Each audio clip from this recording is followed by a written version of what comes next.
Welcome to story books. तो अब तक हमने देखा था कि यान हीचिंग वहाँ ईस्टर्न वू में फंस जाता है और शाओयान की सच्चाई सबके सामने आ गई थी। फिर शाओयान यान हीचिंग को बचाने जाता है और उसे बचाने के बाद खुद ईस्टर्न वू के सैनिकों के संग फंस जाता है। तो आगे की कहानी शुरू करते हैं। चैप्टर की स्टार्टिंग में हमें दिखाते हैं कि शाओयान मन में सोचता है, क्या मैं मर गया हूँ? और हमें दिखाते हैं कि एक सोल्जर उसे लेके भाग रहा होता है। वो सोल्जर कहता है, अच्छा तो आप उठ गए, आप बस अपनी शक्तियाँ बचाइए और कुछ न बोलिए, मैं अभी आपको जल्दी ताओयान विलेज पहुँचाता हूँ। क्या आपको मैं याद आया?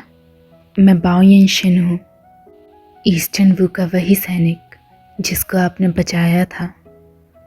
और एक फ्लैशबैक आता है जिसमें शाओयान जिस सैनिक को बचा के लाया था ताकि डॉक्टर ज़ांग उसका इलाज कर सकें, वो वही सैनिक था। और वो सैनिक शाओयान से कहता है, मैं ईस्टर्न वू का सैनिक बाओयन शिन हूँ, आपकी जो मेहरबानी है मैं इसका कर्ज एक दिन ज़रूर चुका दूँगा। और वो सोल्जर बोलता है, जनरल यांग आपको दफनाना चाहते थे क्योंकि आपने गलत रास्ता बताया था। अच्छी बात तो ये है, जब आप बेहोशी की हालत में थे तो मैंने मौके का फ़ायदा उठा के आपको बचा लिया।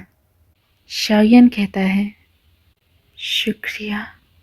और वो वापस बेहोश हो जाता है। वहीं बाओयन शिन शाओयान को सांग बेशु के पास ले आता है और सांग बेशु फिर उसे गले लगाता है। फिर 2 महीने बाद शाओयान वहाँ पर दवाइयाँ खा रहा होता है।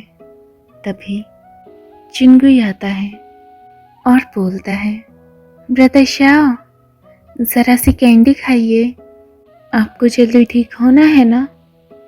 शाओयान पूछता है, चिंगुई तुम कब आए?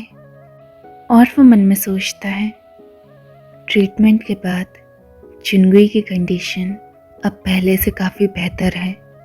वो केवल अब एक बच्चे की तरह बर्ताव करता है। तभी लियोआन की आवाज़ आती है और वो बोलता है, मास्टर, चिंगुई आपको काफ़ी याद कर रहा था। और शाओयान मन में सोचता है, यहाँ ताओयान विलेज में दिन काफ़ी अच्छे बीत रहे हैं, लेकिन मेरा दिल अब भी केवल उसी इंसान के बारे में सोचता रहता है। तभी ये चीज़ लियोआन नोटिस करता है और वो बोलता है, मास्टर, क्या ये फिर से यान हीचिंग के बारे में सोच रहे हैं? शाफेंग ये बोलता है, मास्टर उनसे इतना प्यार करते हैं, लेकिन क्या फ़ायदा उस इंसान के बारे में सोचने का जब उन्हें केवल खुद ही दुख मिलना है। और वो दोनों रो जाते हैं और बोलते हैं, मास्टर, हम आपका अच्छे से ख्याल रखेंगे, हम सच कह रहे हैं मास्टर, आप उदास मत होइए। शाओयान चौंक जाता है, हाँ?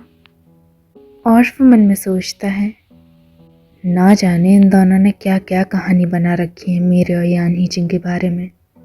इनको लगता है शायद यान हीचिंग ने मेरा फ़ायदा उठा के मुझे छोड़ दिया, लेकिन अब इन्हें कौन समझाए।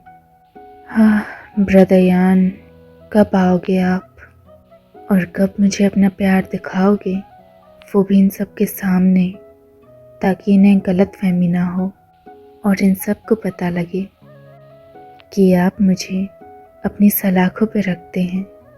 तभी चिंगुई बोलता है, ब्रदर शाओ, वो डाकिया आ गया। शाओयान कहता है, उसे अंदर बुलाओ। और उस डाकिया के अंदर आने के बाद शाओयान पूछता है, भाई, क्या आपने मेरा खत वहाँ पहुँचा दिया?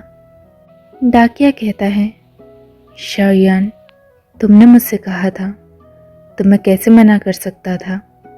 आखिरकार तुम लियुआन की दोस्त हो, लेकिन तुम चाहते हो कि मैं वो खत साउदर्न यान के एम्परर को दूं, तो ये काफ़ी मुश्किल है। तुम नहीं जानते, अफवाहों के द्वारा ये कहा गया है कि साउदर्न यान के सम्राट पागल हो चुके हैं। शाओयान चौंक जाता है और पूछता है, तुम कहना क्या चाहते हो?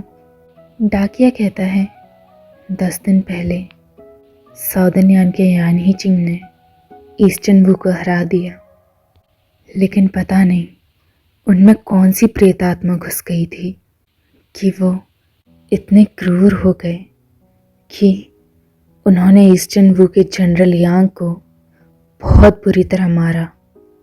उन्होंने उन्हें इतना सताया कि कोई दुश्मन भी नहीं चाहेगा कि अपने दुश्मन को इस तरह की मौत दे।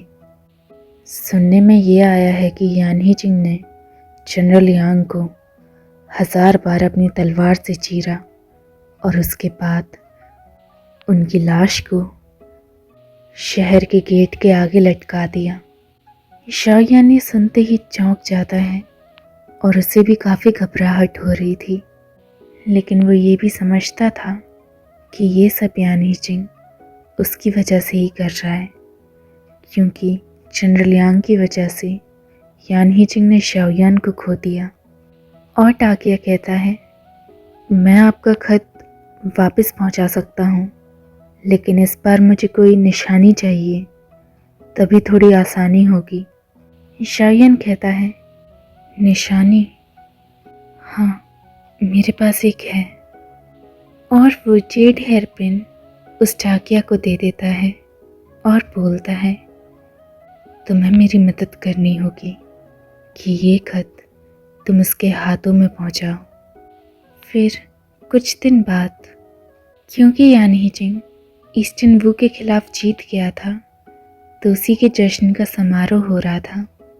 तभी वो डाकिया एक सोल्जर के थ्रू वो खत और वो निशानी यान ही चिंग तक पहुंचाता है और बोलता है, योर मैजेस्टी, एक डाकिया आया है जो आपको ये दिखाना चाहता है। यान ही चिंग वो हेयरपिन देखकर ही एकदम से चौंक जाता है और सीधा अपनी गद्दी से उतरकर अपने घोड़े पर सवार हो जाता है और यान ही चिंग शाओयान को खोजने के लिए उस घोड़े पर सवार होके हज़ारों मीलों का रास्ता तय कर लेता है। बिना रुके वो शाओयान की तलाश में निकल पड़ता है, केवल उसके लिए और शायद खुद के लिए भी। तो इसी के साथ हमारा चैप्टर ख़त्म होता है। आगे जानने के लिए देखते रहिए स्टोरी बक्स।